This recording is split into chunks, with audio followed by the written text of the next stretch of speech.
السلام عليكم ورحمة الله.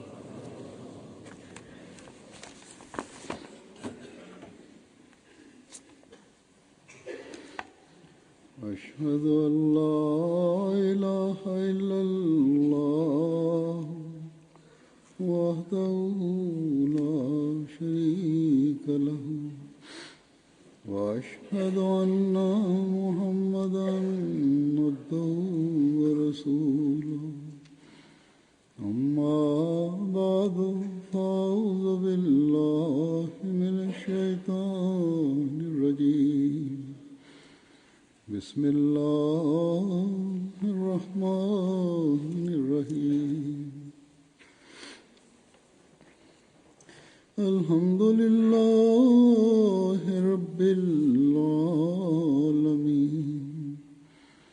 الرحمن الرحيم مالك يوم الدين إياك نعبد وإياك نستعين اهدنا الصراط المستقيم صراط الذين أنعمت عليهم غير المغضوب عليهم ولا الضالين.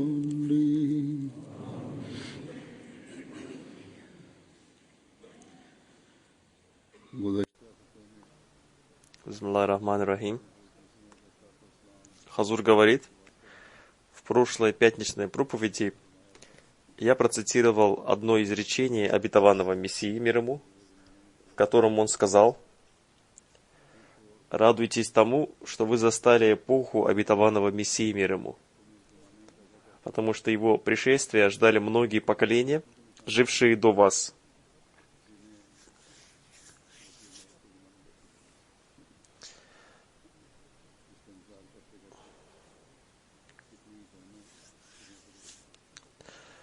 Такова краткая суть этой цитаты, которую я рассказал своими словами.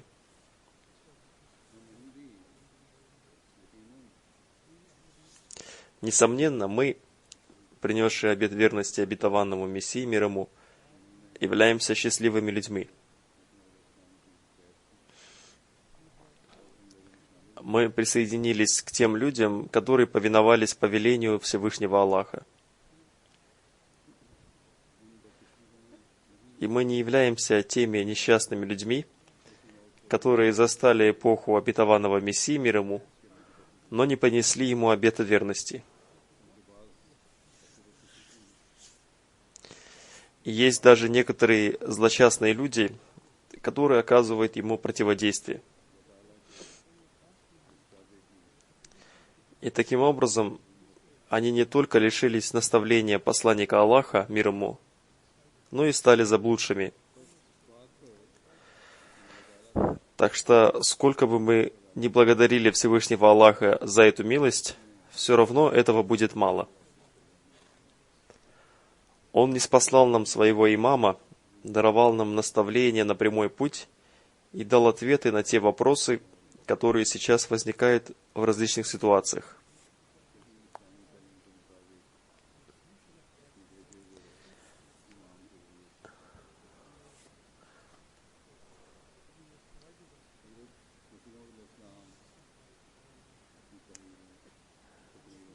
Обетованный Мессия, мир ему, на собраниях приводил разные притчи. И мы сейчас знаем об этих притчах благодаря повествованиям его сподвижников.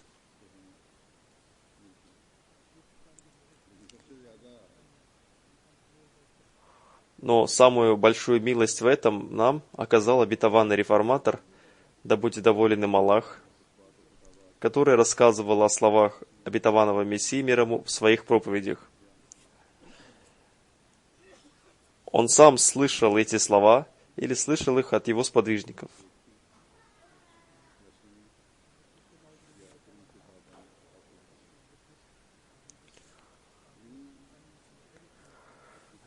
Некоторое время назад я начал рассказывать об этих преданиях в своих проповедях.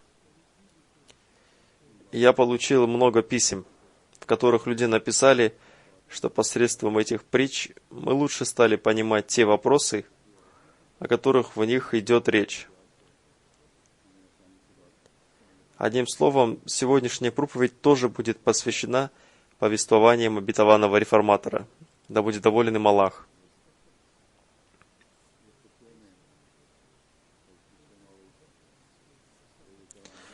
В одной из своей проповедей обетованный реформатор поднимает вопрос о забастовке, разрешена она или нет. Он сказал: в этой связи надо помнить о том, почему люди устраивают забастовки. Основной причиной забастовок является то, что люди бывают лишены своих прав.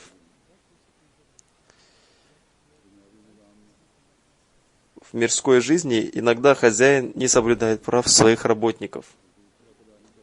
И иногда работники не соблюдают прав своего работодателя. Иногда государство не соблюдает прав своих подданных, и иногда подданные не соблюдают прав государства. По этой причине в обществе возникает волнение. Когда хозяин или государство не соблюдает прав людей, то люди реагируют на это. И когда работники и подданные не соблюдают прав своих хозяев и государства, то они поступают с ними очень строго. Это является сатаническим циклом, в который погружен человек в этом мире. Поэтому учение ислама таково, что вы не должны становиться чужими для других, а напротив, вы должны стать братьями. И каждый должен стремиться выполнять свои обязанности по отношению друг к другу. И если это будет сделано, то никакая система не придет в негодность. Это является истинной сутью исламского учения.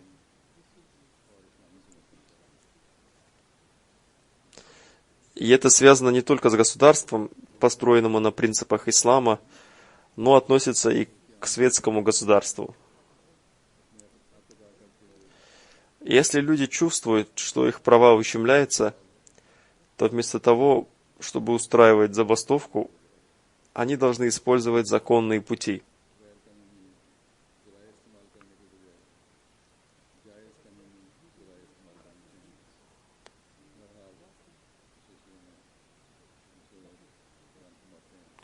Затем обетованный реформатор сказал: исламское учение об обществе основывается на справедливости и любви.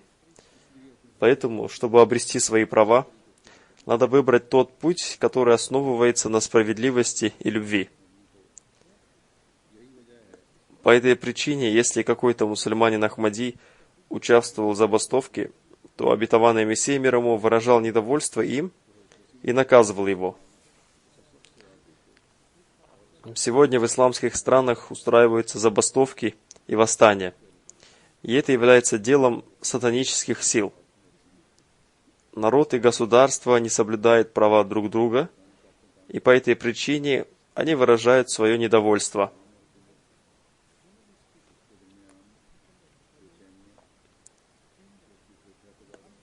Если государство справедливо выполняет свои обязанности, то сатанические силы или внешние силы не могут создать в нем смуты.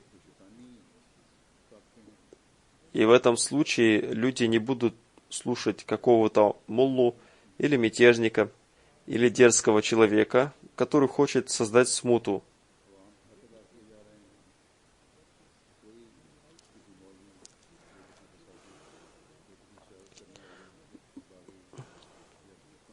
Пусть Аллах даст разум мусульманским государствам, и особенно государству Пакистан, чтобы они соблюдали права своих народов.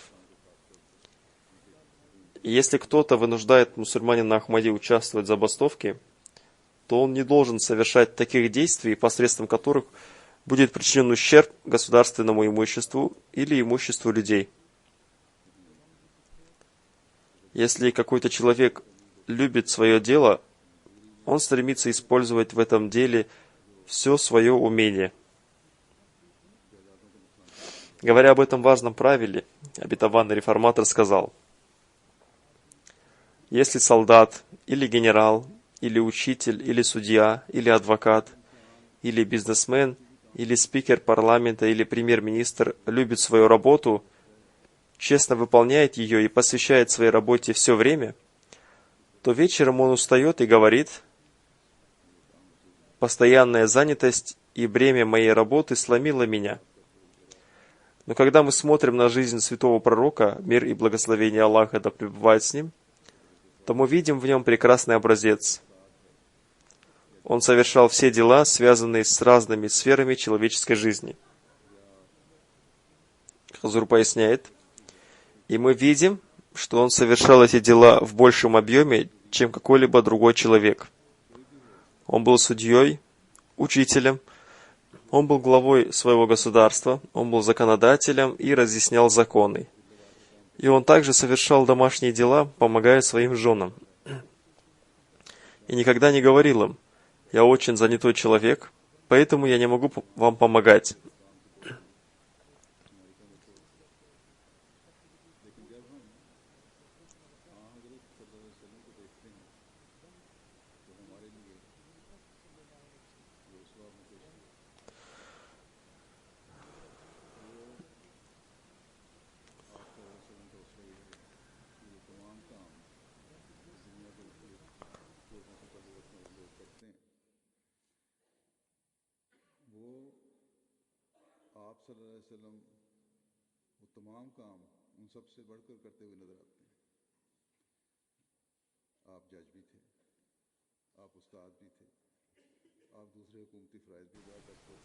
А затем обетованный реформатор сказал: «Посмотрите, как он выполнял свои обязанности по отношению к своим женам. Он был к ним настолько внимателен, что каждая жена думала, что именно ей он уделяет больше всего внимания, и у него была не одна жена, а 9 жен. У него была привычка после совершения молитвы Аср обходить дома всех своих жен, и у каждой из них он спрашивал о ее нуждах, и в случае необходимости он помогал им и удовлетворял их нужды. И, как уже сказано, он совершал десятки дел, и ни одно мгновение его жизни не было свободным. Те люди, которые живут в Африке и Азии, проявляют лень в своих делах. И причиной этого они называют то, что они болели малярией. Однако святой пророк, мир и благословение Аллаха да пребывает с ним, тоже жил в таком регионе, в котором была малярия. Но несмотря на это, он выполнял все свои обязанности и домашние дела.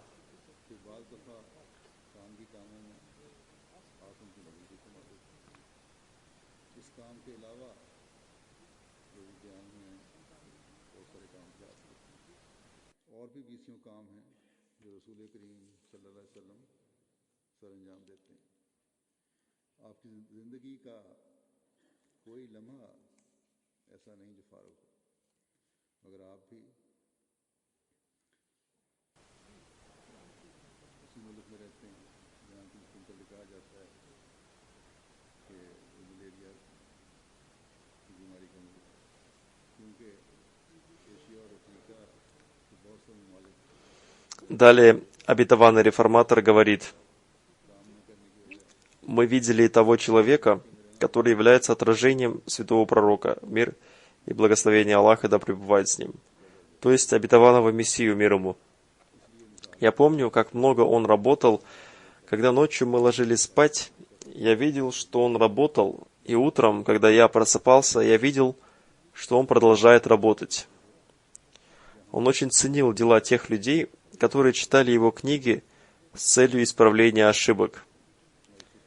И когда кто-то из них приходил к нему и стучал в дверь, он быстро вставал со своей кровати и много раз повторял: «Джазаку Аллаху хайран». Да воздаст тебе Аллах добром. Наверное, вам было очень трудно. В то время как его дело было намного труднее, чем их дело, Одним словом, мы видели, как напряженно работал обетованный Мессия мир ему, и это вызывало у нас удивление.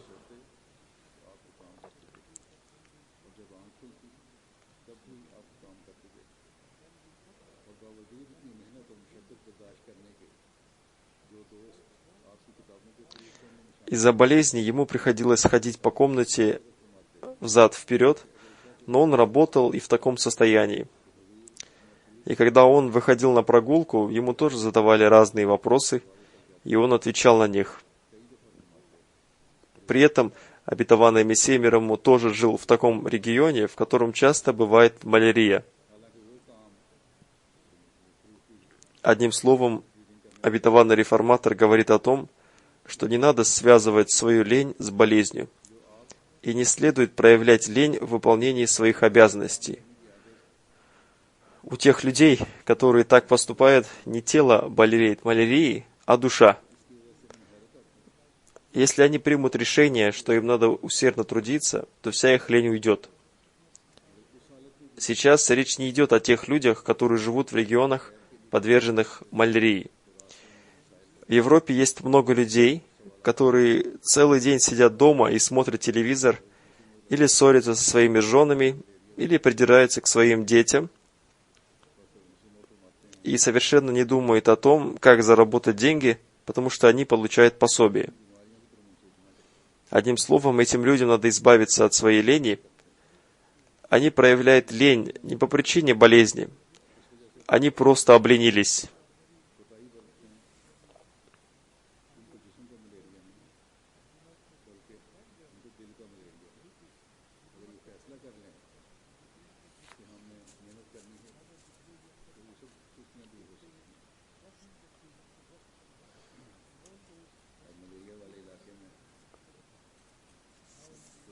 Ислам сохраняет статус женщины в обществе, поэтому он назначит для них махар, брачный подарок, и мужчины обязаны сделать ей этот подарок.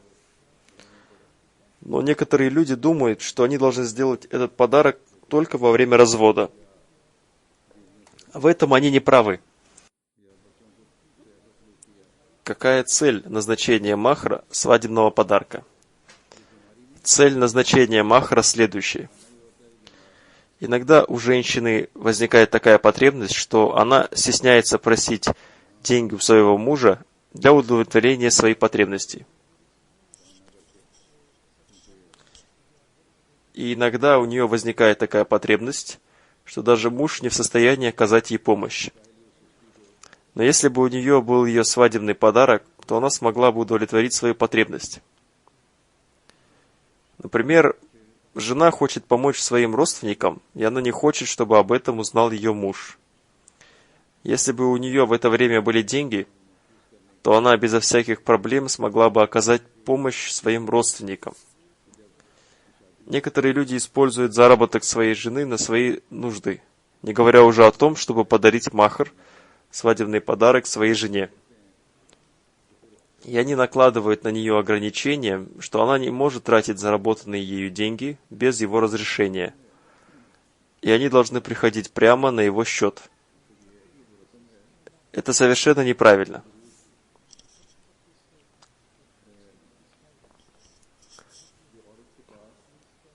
Также в некоторых бедных странах и в бедных семьях есть традиция, что родители невесты сами забирают ее махр, подарок жениха, и их дочь ничего не получает и остается с пустыми руками. Это совершенно неправильно, и это подобно продаже своей дочери. Ислам строго запретил это. Также некоторые женщины прощают махр своим мужьям. Но для этого есть определенные условия. Муж должен дать махр ей в руки и потом спросить: «Ты прощаешь мне махр или нет?» Хазрат Умар, да будет доволен им Аллах, и некоторые другие великие богословы вынесли решение. Муж должен давать махр своей жене, и жена должна держать его у себя минимально 1 год. И после этого, если она хочет, она может вернуть его мужу или тратить его по своему усмотрению.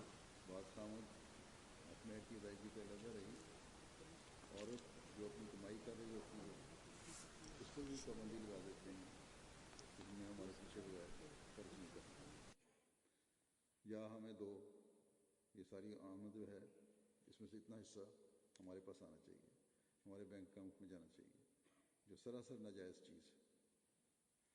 इसी तरह बाज़ गरीब ख़ानदानों में और बाज़ जगहों पर यह भी रिवाज है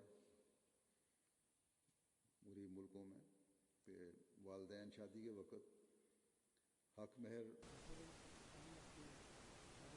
लड़की के खामन या ससुराल से खुद वसूल कर सकते हैं और लड़की की इतनी मिलती है तो आके खाली हाथ रहती है। ये भी गलत चीज़ है, ये तो लड़कियों को बेचने वाली बात है जिसकी इस्लाम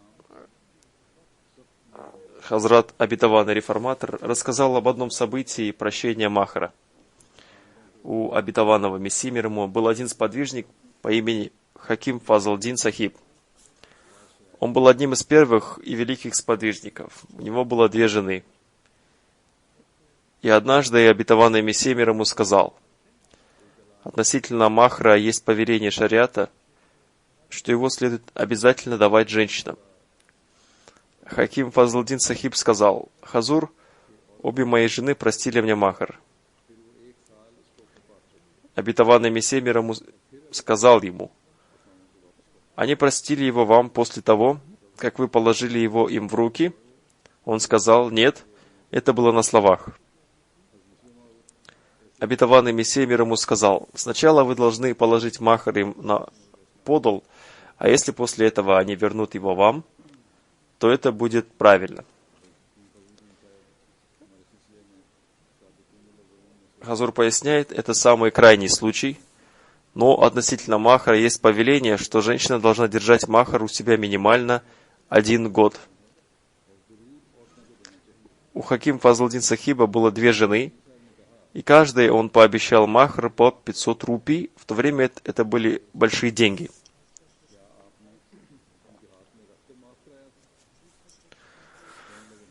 Он взял у кого-то в долг и отдал женам их Махр. И он сказал им: помните, вы уже давно просили мне Махр, верните сейчас мне эти деньги.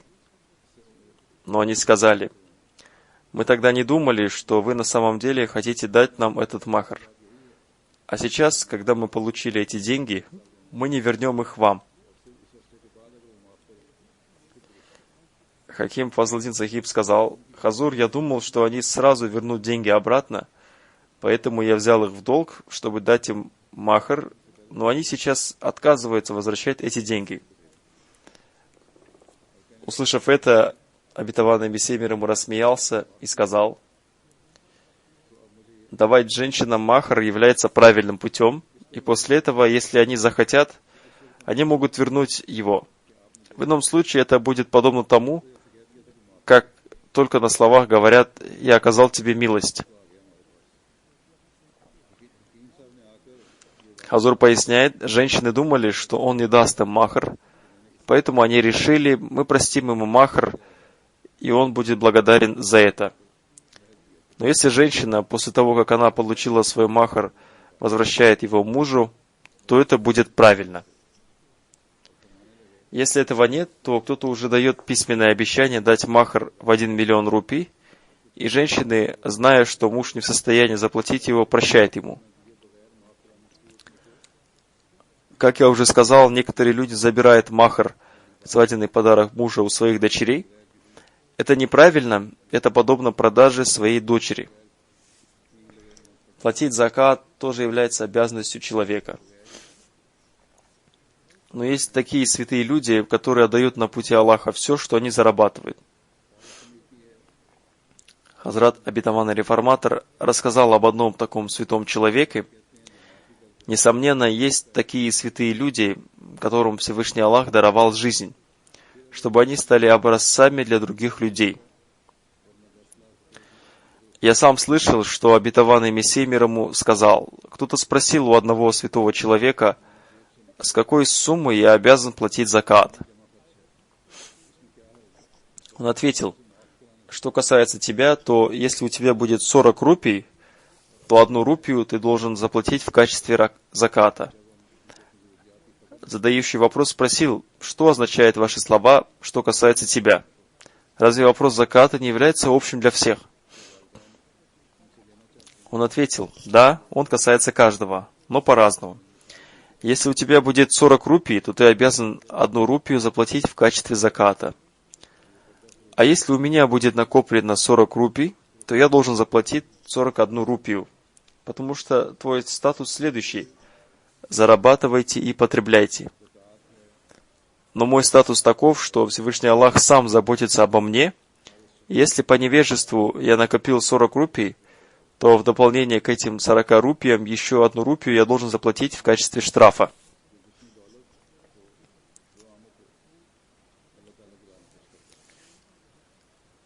Таким было состояние святых людей.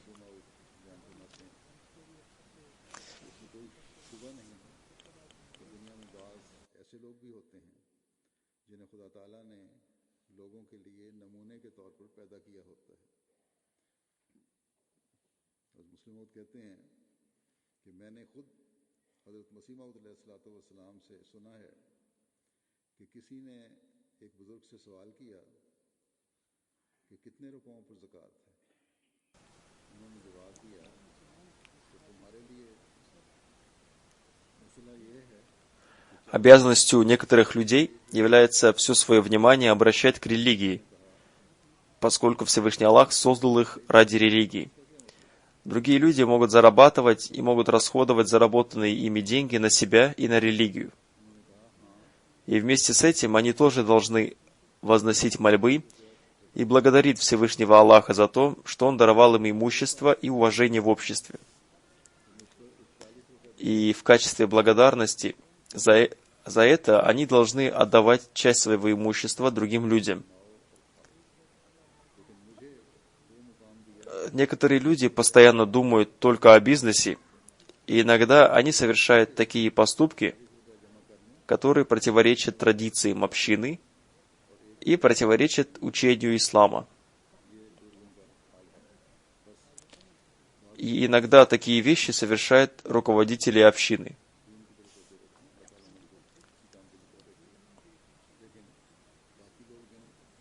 Однажды в Кадияне местный руководящий орган общины напечатал анкету, и они стали продавать эту анкету по цене за 1 анна.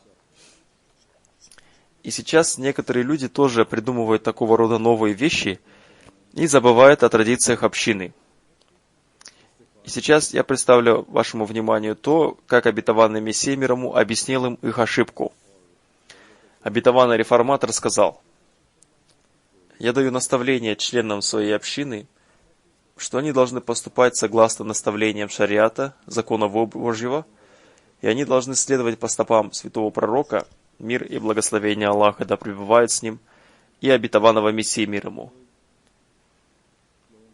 Недавно мне показали одну анкету, на которой изображена какая-то карта, и мне сообщили, что местный руководящий орган продает эту анкету.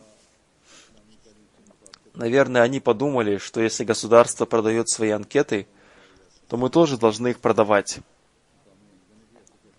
Как говорится в пословице, ворона оставила куриную походку и заскакала по воробьиному. Мы не должны подражать государственным органам, потому что святой пророк, мир и благословение Аллаха да пребывает с ним, и обетованный Мессия мир ему, никогда не создавали таких анкет. Посредством таких поступков мы даем противникам повод для критики. Они не смотрят на того, кто это сделал, а всегда обвиняют всю общину. Этот местный руководящий орган, опубликовавший и продающий эту анкету, подобен одному старому человеку. Говорят, что в Гурдаспуре жил один пожилой человек, высокого роста и с бородой. Он работал в суде писарем и помогал людям составлять заявления в суд.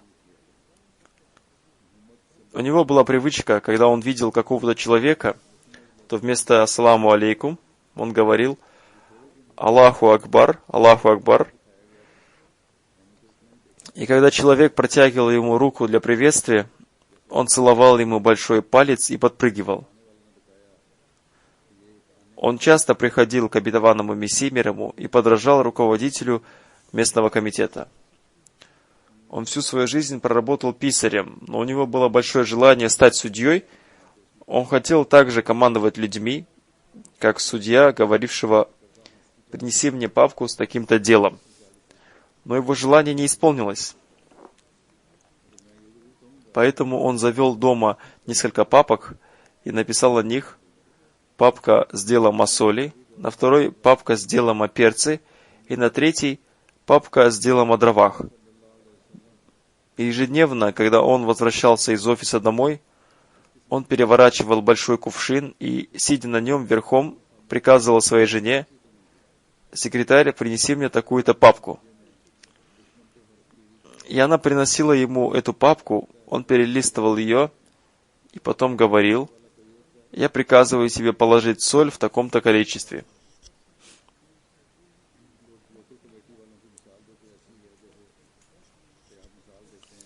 Но, к несчастью, однажды в суде были украдено несколько папок. Государственные органы стали расследовать это дело, и его сосед сказал им: «Если вы дадите мне какую-то награду, то я сообщу вам, кто украл эти папки». Потому что он каждый день слышал слова этого писаря: «папка с делом». И когда согласились дать ему награду, то он сразу, безо всяких колебаний, назвал имя этого пожилого человека. Стали обыскивать его дом, но нашли только папки с делами о соли, о перце, о дровах и о масле. Сегодня наши люди, подобно этому человеку, также подражают Европе и не думают о том, есть ли какая-то польза от этого подражания.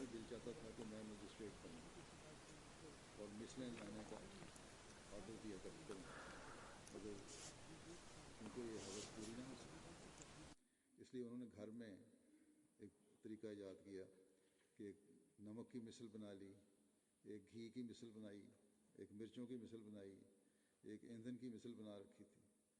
जब वो दफ्तर से फारग होकर घर आते तो एक घड़ा उल्टा कर उस पर बैठ जाते और बीवी कहती कि नमक चाहिए, वो बीवी को मुखातिब करके कहते। Здесь вопрос не только о банкете и ее стоимости, а об основном правиле, что надо остерегаться каждой вещи, которая противоречит нашему учению и нашим обычаям. Если кто-то хочет кому-то подражать, то ему следует подражать примеру святого пророка, мир и благословение Аллаха да пребывает с ним, как сказал об этом Всевышний Аллах. И сейчас нам в настоящее время надо подражать примеру обетованного Мессии, мир ему.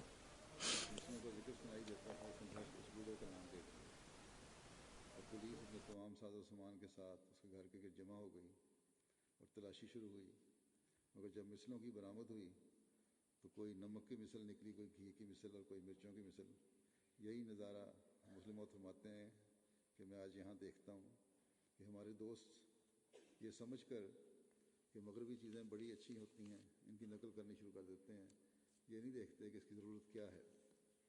बस यहाँ किसी फार्म या उसकी कीमत का सवाल नहीं है, एक असूली बात है जो हमारी तालीम और रवायात के ख़िलाफ़ चीज़ हो, उससे हमें बचने की कोशिश करनी चाहिए। और दुनियादारी में अगर हम नकल करनी है। Затем обетованный реформатор рассказал об одном событии.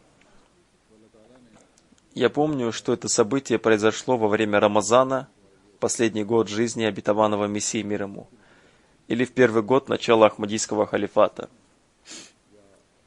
Я не смог попить воды во время сухура, утреннего приема пищи, поэтому днем меня мучила сильная жажда.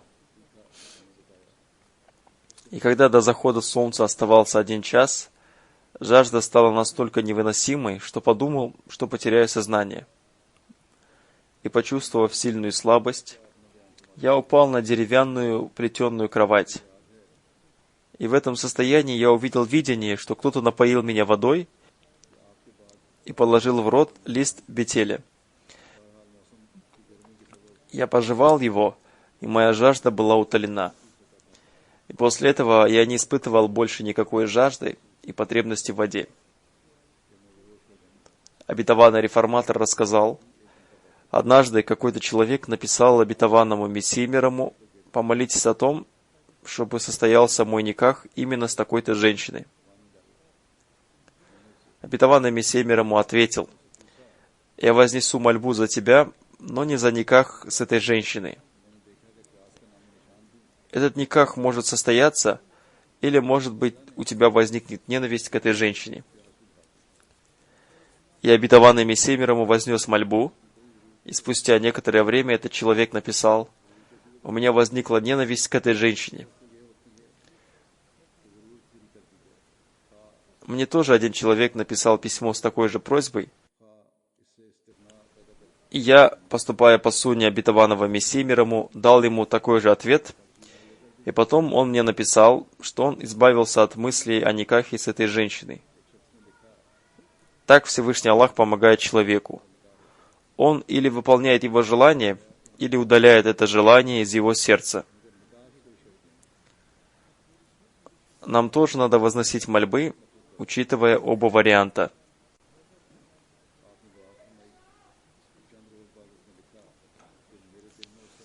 Главным является снискание довольства Всевышнего Аллаха, и надо возносить мольбы, отдавая предпочтение довольству Всевышнего Аллаха.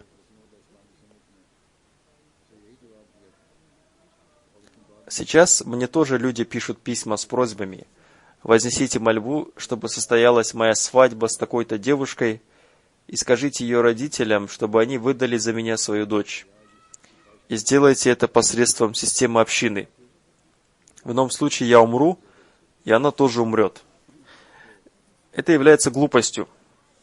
Истинной целью бракосочетания является обретение душевного спокойствия и рождение потомства. Надо просить у Аллаха Его милости, и если в глазах Аллаха эта свадьба принесет благополучие, то пусть она произойдет, а если этого нет, то пусть из вашего сердца уйдет мысль об этом.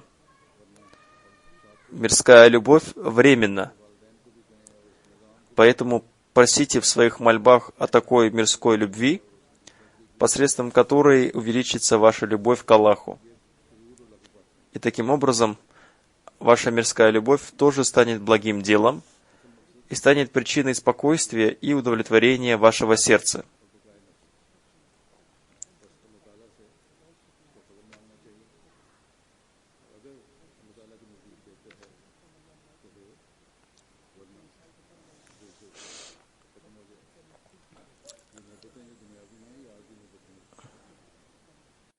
दुनिया की मोहब्बत भी अल्लाह ताला की मोहब्बत के लिए मांगनी चाहिए, और फिर अगर ये होगा तो फिर दुनियावी मोहब्बत भी नेकी बन जाएगी, और फिर हमेशा दिल का सुकून और इत्मीनान का बायस रहेगी।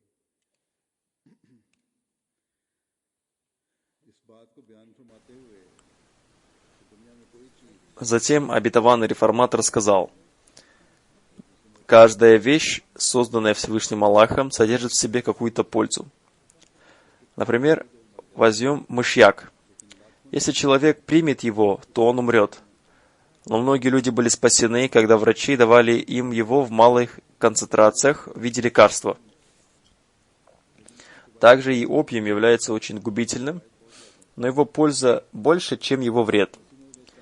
Обетованный Мессия мир ему говорил: лекари говорят, что почти в половине лекарств присутствует опиум, и он приносит такую пользу, что представить себе невозможно. Когда человек испытывает большое беспокойство, его мучает бессонница, и из-за сильной боли он готов совершить самоубийство, после укола морфия он сразу получает облегчение.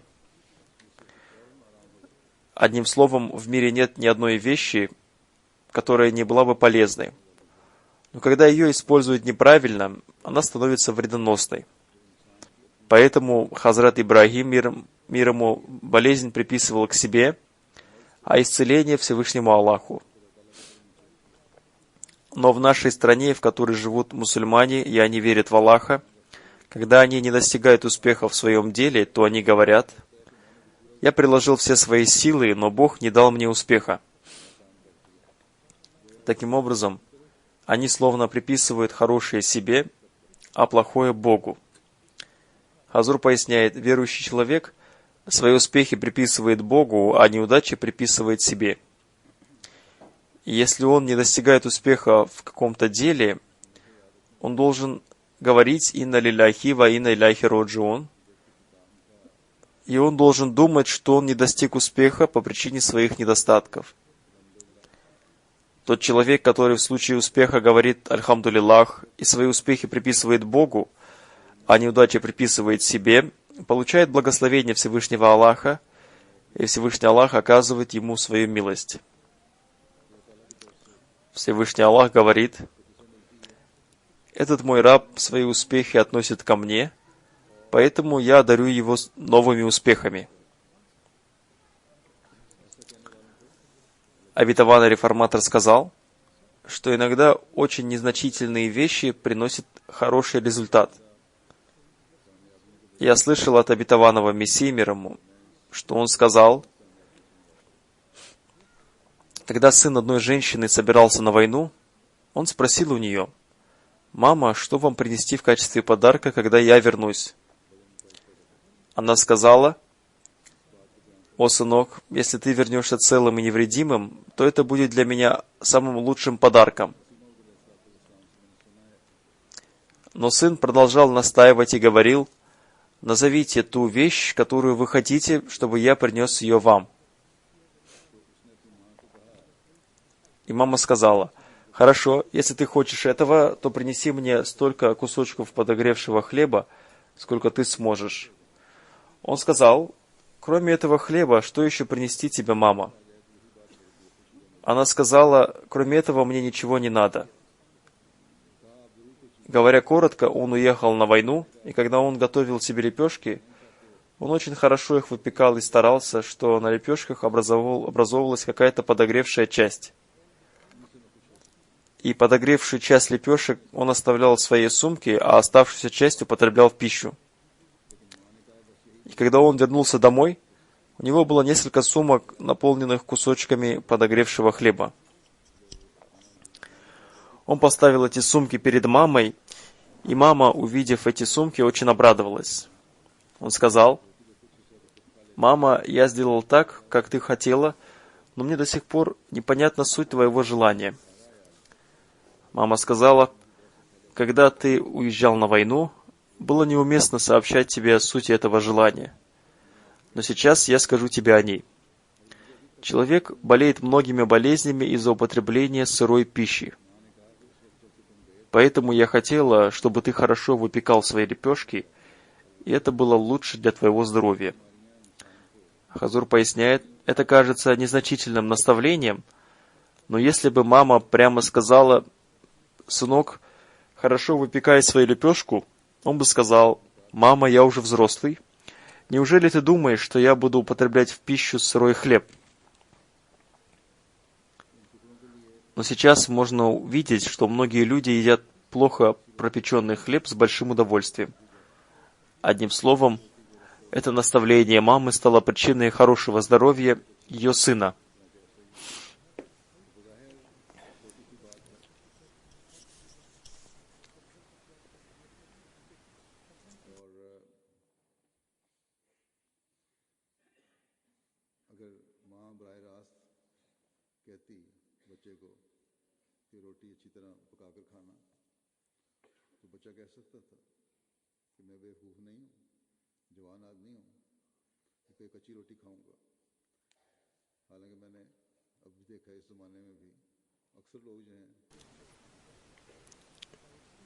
Далее обетованный реформатор сказал: «Это длинное предисловие я рассказал вам для того, чтобы вам стала понятна суть принятия мольбы.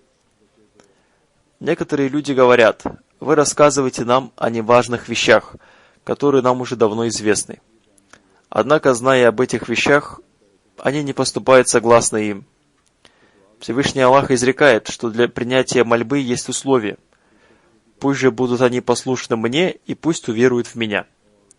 И кроме этого, надо больше читать дуруд, призывать благословение на святого пророка, мир и благословение Аллаха да пребывает с ним, и раздавать милостыню».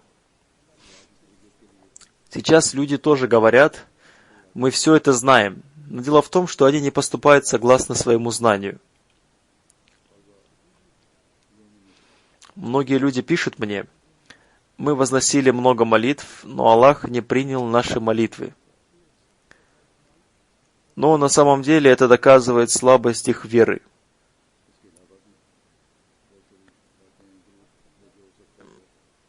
Недавно один человек на встрече со мной сказал: я вознес много молитв, но Аллах не принял их. Какая может быть причина этого? Я ему сказал: Всевышний Аллах изрекает: пусть же они будут послушны мне. Поступаете ли вы согласно всем повелениям Аллаха?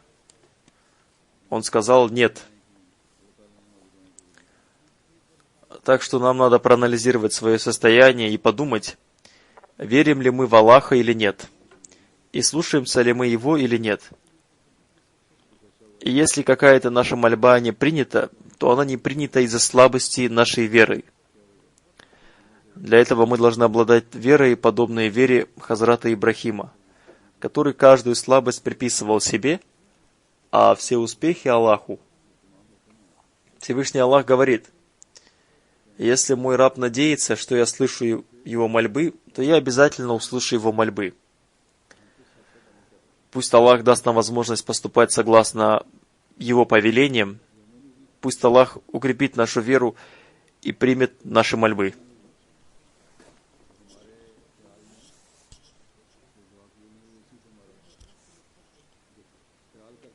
После джума намаза я проведу заупокойную молитву в отсутствии тела джаназа гайб уважаемого Саеда Асадул Ислам Шах Сахиба.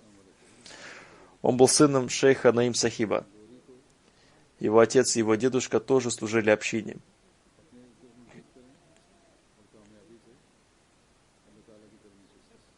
«4 марта 2016 года на него совершил нападение один дерзкий человек и сделал его мучеником. Ему было 40 лет. Инна лилляхи ва инна иляйхи роджиун». 4 марта его нашли лежащим возле своего магазина. Его отвезли в больницу, но в дороге он скончался от полученных ранений. Он был убит по причине принадлежности к Ахмадияту. Средства массовой информации и государственные органы выразили свое недовольство этим убийством. Государственные органы должны остановить этих дерзких богословов и людей, разжигающих смуту. Если их не остановят, то они создадут в этой стране, Пакистане, такую же смуту, какую они создали в других мусульманских странах. Асадул Ислам родился в 1974 году в Рабве. До своей учебы на 2-м курсе Академии Нусрат Джаха он жил в Рабве. Потом в 1998 году он приехал в Глазго и присоединился к бизнесу отца. Он вошел в систему Аль-Васията, и молодежная организация написала, что он регулярно участвовал в собраниях молодежи и регулярно платил взносы. Также регулярно он совершал пятничную молитву. Он был зятем доктора Насируддина Камара, работавшего в Садр Анджуман Ахмадия в Кадияне. Недавно у него возникла психологическая болезнь, по причине которой он выражал недовольство людьми, но даже во время этой болезни он выражал свою преданность Ахмадийскому халифату. Об этом написал глава региональной общины. Некоторые люди получили неверную информацию, что он покинул общину, но это неправильно. Он до последнего мгновения был мусульманином Ахмади и стал мучеником из Ахмадията. И он до конца своей жизни участвовал в собраниях молодежной организации и собраниях общины. Шамсуддин Сахиб, миссионер из Кабабира, приходящийся двоюродным братом жены Асадул Ислама, пишет: «Несколько лет назад я имел возможность остановиться у него в доме. И он постоянно спрашивал у меня об общине в Кабабире, и кроме этого он не вел со мной никаких мирских разговоров. И я заметил, что он совершает по ночам намаз тахаджуд. Да простит его Аллах и окажет ему милость и дарует терпение его жене, его родственникам и родителям.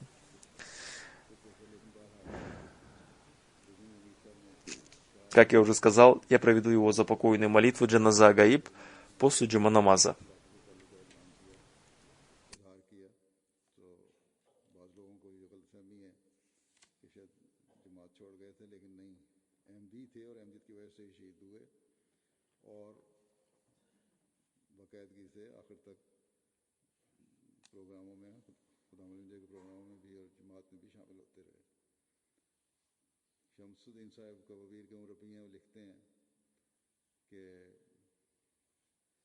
اسد صاحب کی اہلیہ طیبہ صاحبہ کا تعلق قادیان سے ہے، اور ان کی اہلیہ شمس الدین صاحب کی اہلیہ کی چچا بہن ہے۔ یہ کہتے ہیں چند سال قبل 2 دفعہ خاکسار کے گھر جانے کا اتفاق ہوا، ایک رات قیام کرنے کا موقع ملا، دونوں دفعہ خاکسار سے وہ جماعتی اور تبلیغی کاموں کے بارے میں پوچھتے رہے، اور اس کے علاوہ کسی بھی قسم کی دنیاوی بات چیت نہیں ہوئی۔ دونوں رات میں نے ان کو تہجد میں مصروف پایا۔ اللہ تعالیٰ ان سے مغفرت اور رحم کا سلوک فرمائے، اور ان کے لوائقین کو، والدین کو، بیوی کو صبر اور سکون عطا فرمائے۔ میں نے کہا جو نماز کے بعد میں جنازہ غائب پڑھاؤں گا۔